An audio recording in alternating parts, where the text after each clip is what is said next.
ইউনূস পতন হবে আর ওরা দেশে ঢুকে যাবে, বাংলাদেশে আয়। কয়দিন আগে দেখছিস না, তোরা যতবার লম্প ঝম্প করবি ততবার বিপদে পড়বি। কয়দিন আগে ব্যান হয়েছিস না এক ফাজলামি কইরা, এর আগে 32 নম্বর খাইয়া দিছি না, এর আগে একবার পাকনামি করছিল না, তোর বাপের বিচি টাইনা ধরে তোর মেরে ফেলছে না বাংলাদেশের মানুষ। ডালিম ভাই এক বিচিতে ধরছে, রাশেদ ভাই আরেক বিচিতে, নূর ভাই মাঝখানের ইসলাম ধরে টান দিয়া ছিঁড়া ফেলছে না। তোর বাপেরে বাল ফলাইতে পারছিস? তোর মারে 45 মিনিটের সময় দিয়ে বাংলাদেশের মানুষ পলায় গেছিস। 14 গোষ্ঠী সব পৃথিবীর ইতিহাসে এরকম ঘটনা ঘটে নাই। গ্রামের মেম্বার থেকে শুরু করে বাইতুল মোকাররমের খতিব সব একসাথে পলাইছিস, একদম পুরো গোষ্ঠী শুদ্ধ পলাইছিস। এই কথা তোদেরকে গত 5 বছর অসংখ্যবার বলে এসছি। এমন একটা দিন আসবে পালানোর রাস্তা পাবি না। তোরা আওয়ামী লীগ করিস এটা কেউ বলতে পারবি না মুখ দিয়া। এসছে সেই দিন, অস্বীকার করছিস, ভাব দেখাইছিস, সেই 75-এর দিন আর নাই, এখন আসবে। এখন তোদের এমন অবস্থা হয়েছে যে তোরা সারা দেশে, ভাই আমি আওয়ামী লীগ করি না, আমি জামাত করি, বিএনপি করি, মাফ করে দেন আমারে, এই অবস্থা হয়েছে না তোদের। বিএনপি এই ইশরাক, এই যে এখন যিনি মেয়রের ইনিয়া যেটা চলছে, সেই এই ইশরাক তোদেরকে বলছিল যে পুলিশ ছাড়া মাঠে আয়। তোদেরকে 1 ঘন্টা সময় দেবে না বিএনপি। 15 বছর চেষ্টা চালাইছিস, বিএনপি ভাঙতে পারছিস? জামাতের শীর্ষ নেতাদের সব ফাঁসি দিছিস, ভাঙতে পারছিস? 2টা দলই স্ট্রং হয়েছে আগের চাইতে। কিন্তু তোদের 75-এর পরে আওয়ামী লীগ বলার নাম মানুষ পাস নাই, 24-ও পাচ্ছিস না। এটা তোদের ভবিষ্যৎ। যেদিন আবার মনে কর খুব হাইপোথেটিক্যালি একটা সময় আসবে, তুই আবার ক্ষমতায় আসবি, আবার তোদের এই একই অবস্থা হবে যদি চরিত্র পরিবর্তন করতে না পারিস। যেই নামে আসিক, আওয়ামী লীগ নামে তোরা নির্বাচন করবি, এই স্বপ্ন দেখিস না।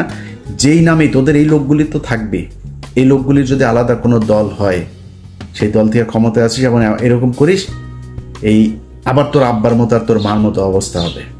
তোর বাপের মনে আছে না, 14 গোষ্ঠী একদম পাড়া মেরা ফেলছে বাঙালি, মিষ্টি বিলায় খাইছে। তারপরে শিখতে পারছিস কিছু? কোনো কিছু করতে পারছিস? আজকে তোরা এখন লাফালাফি করতে যে দেশে যাবি। তোরা দেশে যাবি কেন? আবার ওই যে ওয়াসিমের মতো মাইরা তারপরে এই গাড়ির উপর থেকে ফেলবি জীবন্ত মানুষকে, ওই জন্য? আবার ওই যে রোজা ভাঙায়া মহিলারে ধর্ষণ করবি, এই জন্য যাবি আবার দেশে? একটা মানুষকে মসজিদ থেকে তুলে নিয়ে যায়, তারপরে জঙ্গি বানায় তারে 1.5 মাসের বাচ্চা সহ তাদের উড়াই দিছিস বোম্বাইরা, জঙ্গি নাটক সাজায়। এটাই তো তোরা আবার বাংলাদেশে যাবি, এই স্বপ্ন দেখিস? এত সাহস তোদের? যা, রাস্তায় যা। তোরা যখন যাবি কোন প্রোগ্রাম দিবি দে, বল। কয়টার সময় যাবি, কোন জায়গায় যাবি বল। আমি তোরা গ্যারান্টি দিলাম, বিএনপি, জামাত, এনসিপি, সাধারণ মানুষ, নূরের দল, যেই দল এই দল, সব দল একসাথে হয়ে তোরে পেটাবে। যা, সময় দে। তুই কবে আসতে চাস? ইশরাক তোদের বলছিল না পুলিশ ছাড়া? এখন পুলিশ নাই, এখন পুলিশ তোদের পিছনে নাই, আয় রাস্তায় আয়, তোদের সাথে খেলবে। তোরা আবার বলতে পারিস যে আমি আমেরিকায় বসে আর বাট আমেরিকা বসে দেশ চালাইতেছি। তুই কি মনে করিস তোর বাপ পাকিস্তানে বসে দেশ স্বাধীন করছে না? আমি দেশ চালাইতেছি আমেরিকা বসে। আমি যা বলতেছি তাই, তুই যা, আমি তোরে কথা দিলাম। তোর যদি পেটাইতে না পারে বাংলাদেশের মানুষ, আমি কান কেটে ফেলাই দেব। যা, তোরা বাংলাদেশে গিয়েই কর। তোদের ভেতরে যদি মিনিমাম কোনো মনুষ্যত্ব বোধ থাকতো, বিবেক বোধ থাকতো, মানুষ যা চিন্তা করে ওই চিন্তা যদি আওয়ামী লীগের তোদের মাথায় থাকতো, জীবনে কোনোদিন আর মুখ উঁচু করে কথা বলতে পারতি না। তোর লজ্জা লাগে না তোদের এখন? এই যে সারাটা দেশে তোদের অবস্থা দেখ, সব আওয়ামী লীগ এখন, আমি বিএনপি, ভাই আমি জামাত, মাফ করে দে, ভুল হয়েছে বলতে চাইস না? এগুলি সারাটা দেশে তোদের এক অবস্থা। লজ্জা করে না? এই লজ্জা তোরা মনে কর, কথার কথা তোরা আবার আসলি, ক্ষমতায় আসলি, আবার ফের ক্ষমতায় আসার পরে তারপরে তোরা দেশ চালাইলি, বিএনপি জামাতকে পিডিআইটিটা আবার সোজা করে ফেললি। এই যে গত 9 মাস, কালকে তোর হাসিনা ক্ষমতায় আসলো, মনে কর, কালকে হাসিনা ক্ষমতায় এলো, ইউনূস চলে গেল, যেমনটা শিরোনামে বলছিলাম, তোরা দেশ চালানো শুরু করলি। এই 9 মাসের ক্ষত, এই যে অপমান, এটার জবাব কি দিবি? তোরা তো বলতিস, আমরা তো 5 বছর বলতাম যে তোদের একদিন সময় আসবে আওয়ামী লীগ নামের উপরে মার খাবি, খালি শুনবে আওয়ামী লীগ মার খাবি। রাস্তায় মার খাচ্ছিস না? মিছিল করছিস, তোরা গণধুলাই খাচ্ছিস। এদিন এই যে লোকটার জন্য আমার খুব মায়া লাগে, এই যে অভিনেতা ওর নাম কি, সিদ্দিক, এই লোক বেচারারে ছেড়ে দেওয়া উচিত। এ কমেডিয়ান।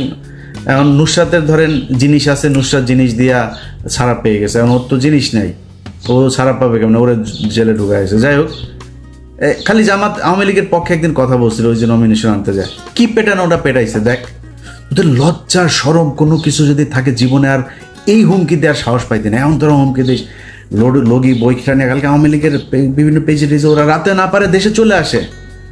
এরকম এক পরিস্থিতি, লগি বইটা নিয়ে তারা নাকি মারা ফেলবে, খায় ফেলবে, একটা কেউ যেতে দিবি না, বেরোতে দিবি না। কই যাবে রে? বাংলাদেশের বিএনপি জামাতের লোকজন এই দেশেই ছিল, এই দেশেই আছে, এই দেশেই থাকবে। এনসিপির লোকজন এই দেশেই থাকবে। দেশে তাদের মধ্যে অনেক সমস্যা হবে, অনেক গ্যাঞ্জাম হবে তাদের নিজেদের মধ্যে, তারা দেশ ছেড়ে যাবে। তোরা দেশ ছেড়া পারবে? তোরা সারা জীবন তোদের 14 গোষ্ঠী বিয়েও করছে, বাইরে বিয়েও করছে বিধর্মীদের সাথে, তারপরে তোদের কিছু হইলেই দেশের বাইরে যাওয়া, এগুলো তোদের কাজ। খালেদা জিয়ারা পাঠাইতে পারে না, এর আগেও দেশ থেকে পাঠাইতে পারে নাই, তোরা চলে গেছিস। তারপরে এই সমঝোতা করে তারপরে তোরা আসছিস মইনুদ্দিন ফখরুদ্দিনের সেফ এক্সিট দিবি, এগুলো বলা, এগুলো তোদের কাজ। তোর বাপ 4 দিনের চোরাই মন্ত্রী হয়েছে, তোদের বাপেদের বইতে লেখা, চোরাই মন্ত্রী হয়ে আসে পাকিস্তানে যায়। 7ই মার্চ বাংলাদেশের মানুষ স্বাধীনতা চেয়েছিল, তোর বাপ পাকিস্তানের সাথে আলোচনা করতে করতে 24-25 মার্চ পর্যন্ত নিয়ে গিয়েছে। তোদের চরিত্র এটা, চুরি করে পলায় তারপরে থাকা। সাহস যদি থাকে এই দেশে, বাংলাদেশে বিএনপির আছে, জামাতের আছে, এনসিপির আছে, বাংলাদেশের সাধারণ মানুষের আছে যারা আওয়ামী বিরোধী। তোরা পৃথিবীর মধ্যে সবচেয়ে কাপুরুষ। তোদের যখন ক্ষমতা থাকে, পুলিশ থাকে পেছনে, তখন তোরা বিশাল ব্যাটাগিরি দেখাইতে পারে, পেটায় মানুষের রাস্তার মধ্যে মানুষকে তোরা পেটায় মারতে পারিস, এর বাইরে পারিস না। তো কথা বেশি বললাম না, শুধু এতটুকুই বলি, আওয়ামী লীগের লোকজন তোদের কপালে এখনো বিপদ আছে।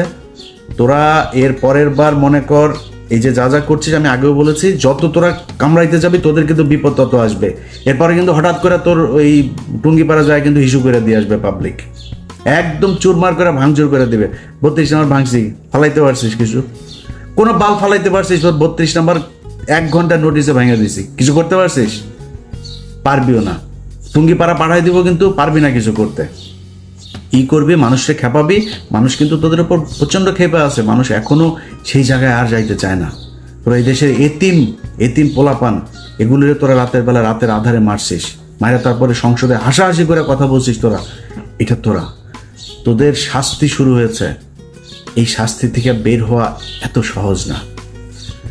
আল্লাহ তোরা যে পরিমাণে করছিস, এই গত 15 বছর তোরা বিএনপি জামাতের বিরুদ্ধে কাজ করিস নাই, তোরা সরাসরি আল্লাহর বিরুদ্ধে কাজ করছিস, এখনো করছিস।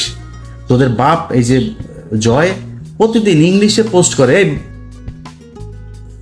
তুই ইংলিশে পোস্ট করিস কেন? আচ্ছা, তোর বাংলাদেশ নিয়ে না তোরা রাজনীতি করিস? বাচ্চা কোথাকার বাচ্চার সারাদিনের কাজ হইলে বাংলাদেশে কেমনে জঙ্গি বানাবে মানুষ। আরে ভাই, আমার বাংলাদেশের মানুষ 80% মানুষ টুপি পরে, আর ওই ছবি নেয়, একটা মিছিল হয়েছে ছবি নেয়, সেটা নিয়ে দেয় বাংলাদেশে নাকি আইএসআই নাকি বাংলাদেশ দখল করে ফেলেছে। শুয়োরের বাচ্চা, এত খারাপ মানুষ ওরা সারাটা বছর, এই 15টা বছর ওরা ইসলামের বিরুদ্ধে যুদ্ধ করেছে, ওরা আল্লাহর বিরুদ্ধে যুদ্ধ করেছে, তার পানিশমেন্ট আজকে তারা পাচ্ছে। এখন আবার ফাল পারে। এত তাড়াতাড়ি তোদের পানিশমেন্ট শেষ এটা মনে হয় তোদের কাছে? সময় আছে, এখনো মাপ চা।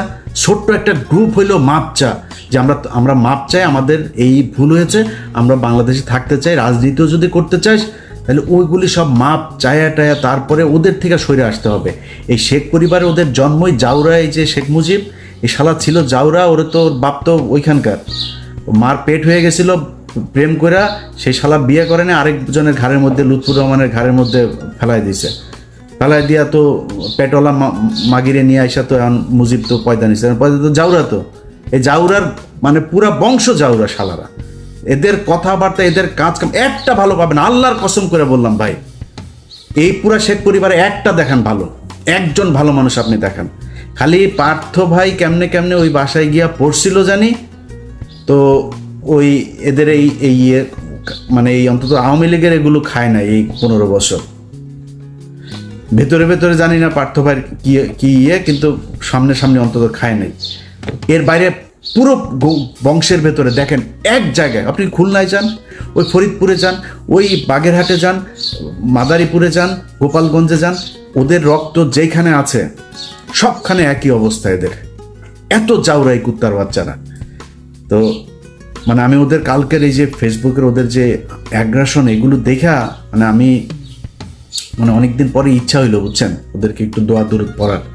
তো একটু পড়ে দিলাম, অনেকের কাছে খারাপ লেগেছে, মাপ চাই। আওয়ামী লীগের এইভাবে বলতে হবে ভাই, যারে আপনি কুত্তারে তো কুত্তা ছাড়া কি বলবেন, ওরে ডাক দিবেন এই শেখ মুজিবের দিকে, কুত্তারে তো কুত্তা বলেই ডাকবেন, মানে শীষ দিবেন বা কিছু একটা বলে রাখবেন, বাট নাম তো কুকুরই। অতএব আওয়ামী লীগরে ওদের সাথে যদি আপনি কথা বলতে চান, ওদের সাথে ডিল করতে গেলে আপনি কোনো ঠান্ডা মাথায় ডিল করতে পারবেন না। একটা দোকানের মাথায় বসবেন, ওদের একজন থাকবে, আপনারা 50 জন, ওই শালার সাথে পারবেন না। পয়দা তো হয়েছে যে বর্ডারের ওই পাশে অনেকগুলো মিলা দাদারা মিলা তারপরে আকাম করে ছেড়ে দিছে না, এগুলি এখন আইসা ফুটফুটে সুন্দর ছাত্রলীগ, ফুটফুটে সুন্দর যুবলীগ, এগুলি হয়েছে। তো ওদের চরিত্র কি হবে আমারে বলেন, ঠিক হইতে পারবে না তো, কারণ ব্রেন তো ধরেন মানে বিকৃত যৌনাচারের মাধ্যমে তৈরি হয়েছে, তো এগুলোর ব্রেন ঠিক নেই। এদেরকে এইভাবেই বলতে হবে। এই জন্য বললাম, ভদ্রলোক আমার ভিডিও যারা দেখেন আপনাদের কাছে মাপ চাই এইভাবে বলার জন্য। বাট যেটা বলছি পরিস্থিতি ওইরকম হলে আবার এইভাবেই বলবো, আগের থেকে বলে রাখলাম। সবাই ভালো থাকেন। আর সব শেষ এক লাইন একটা কথা বলে দেওয়া যায় ভাই, 5 তারিখের পরে দেশটা এরকম চলার কথা ছিল না। আপনাদের নিয়ে অন্য এক ভিডিওতে কথা বলবো। খালি আল্লাহর কাছে অনুরোধ, আল্লাহর ওয়াস্তে অনুরোধ আপনাদের কাছে, যে 5 তারিখের পরে এই যতগুলো মানুষ মারা গিয়েছে, এই মানুষগুলোর দিকে তাকায় হইলেও একটু ধৈর্য ধরে খাইতে পারবেন ভাই, খাওয়ার সময় আছে, খাইতে পারবেন, খাইয়েন, এত অস্থির হয়েন না। 5 তারিখের পরে যদি খালি এখন পর্যন্ত একটা মানুষ গুম হয় নাই, 5 তারিখের পরে এখন আর কাউকে জঙ্গি হিসাবে দেওয়া হয় না, বাংলাদেশে আর কোনো জঙ্গি হামলা হয় নাই, নাটক সাজানো হয় নাই, এটা সত্যি কথা। কিন্তু আমি সরাসরি বলি, ঘুষ দুর্নীতি 1 টাকাও কমে নেই। আমি আমি আমি ইলিয়াস হুসাইন, আমি কত মানুষকে যে মানে ঘুষের থেকে বাঁচাই, কত মানুষকে তার মানে বিপদের থেকে বাঁচাই আল্লাহর রহমতে। আমার কাছ থেকে 1 কোটি টাকা ঘুষ চাইছে, আমার নাম বলছে সেখানে একটা কাজে, কি কাজে সেটার বললাম না, জায়গা মতো দেওয়া হয়েছে আমার একটা ফাইলের ব্যাপারে, তো তারে দিয়েছি, সেই উপদেশটা বলেছে যে সে অ্যাকশন নেবে, এটা আর পাবলিক আনলাম না। আমার কাছ থেকে আমার নাম বলার পরেও সে টাকা চায়, কত ডেসপারেট হয়ে গিয়েছে আপনি দেখেন, চিন্তা করেন। সচিবালয়ে চাকরি করে, আমার কথা বলার পরে সে 1 কোটি টাকা ঘুষ চায়। ছোট্ট একটা কাজ, আরে ভাই আমি গরিব মানুষ, আমার ছোট্ট একটা কাজ, খুব মানে আপনারা মনে করেন না আমি তদবির করছি, মানে একটা জেনুইন কাজ, এই কাজের জন্য একটা লোককে পাঠাইছিলাম, 1 কোটি টাকা চাইছে। সে বলছে যে এটা ইলিয়াস ভাইয়ের কাজ, বলার পরে সে বলছে ভাই এটা তো দিতে হবে, বুঝে নি তো, বাইরের লোক নাকি নিবে তার কাছ থেকে। তো আমি ওই মাননীয় উপদেষ্টাকে দিয়েছি, সে বলেছে এটা ব্যবস্থা নিবে, তো আশা করি ব্যবস্থা তার বিরুদ্ধে নেওয়া হবে। কিন্তু কথা হয়েছে যে সব জায়গায় চলছে, সব জায়গায়, এমনকি যেই মানুষগুলো মারা গেল এই লাশগুলো নিয়েও বিএনপি খায়, জামাত খায়, এনসিপিও খায়, ওদের ভাই ওদের কোলে মারা গিয়েছে, সেই এনসিপিও আসামি বের করার জন্য খায়, ঢুকানোর জন্য খায়, এইভাবে চলছে। এটা কোনো দেশ এইভাবে চলতে পারে না। এইভাবে চালাবেন আর দেশ ঠিক চলবে, এখানে থার্ড পার্টি এসে ঢুকবে না, এটা হইতে পারে না। তো আল্লাহ আপনাদেরও আল্লাহ বিবেক দেখ, আপনারা সব বিশাল ভালো ভালো মানুষ, সব খুব মানে পরহেজগার মানুষ, আপনাদের মুখ দিয়ে খুব সুন্দর সুন্দর করে কথা বলেন, দাড়ি টুপিও আছে। 2 দিন আগে একজন ডিআইজি, যে কোনো এক রেঞ্জের ডিআইজি, দাড়ি টাড়ি আছে সুন্দর, আমি খুব সৎ মনে করতাম। 2 দিন আগে তার আমি বিশাল সৎ মনে করছিলাম, তারা অনেক তার পক্ষেও আমি লেখালেখি করছি। 2 দিন আগে শুনি সে সমানে খাইছে। আরে ভাই কিরে, নামাজও পড়ে, রোজাও রাখে, তার দাগ হয়ে গিয়েছে এখানে, এটা কি নামাজ রে ভাই, এটা কি ভদ্রতা? আর শালা তুই ঘুষ খাইলে তো দাড়ি কাট, তোর দাড়ি টুপির দরকার কি, তোর কাট বেটা, বাল বড় করে তারপরে মুখে লাগা। তোরা এই হলো অবস্থা এই জাতির জন্য। এখানে একদিন মসজিদে গিয়েছিলাম নামাজ পড়তে, যাই দেখি এইখানে মসজিদের মধ্যে কমিটি সভাপতি সেক্রেটারি হওয়া নিয়ে মারামারি, মসজিদের ভেতরে ওই দিন চিন্তা করছি যে আল্লাহ এই জাতিরে দিয়ে আর জীবনে কোনো কিছু হবে না। তারপরেও কথা বলি কেন জানিস?